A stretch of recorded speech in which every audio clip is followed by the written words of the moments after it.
السلام عليكم، معاكم زين كله. بسوي معاكم سلطة لذيذة كل مرة أسويها، وصديقاتي يحبونها وأهلي ما يستغنوا عنها.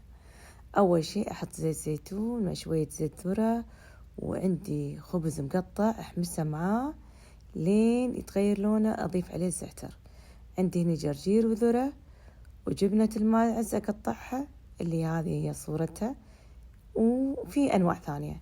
بعدين أحط عليه الخبز اللي أنا حمصته مع الزعتر. هني الصلصة، ليمون وعسل ودبس الرمان ونعناع مجفف وصماغ وزيت زيتون وصلصة البلسمك وملح طبعا. وكذا جهزت معاي، ووقت التقديم أضيف عليها الصلصة خيالية وايد حلوة.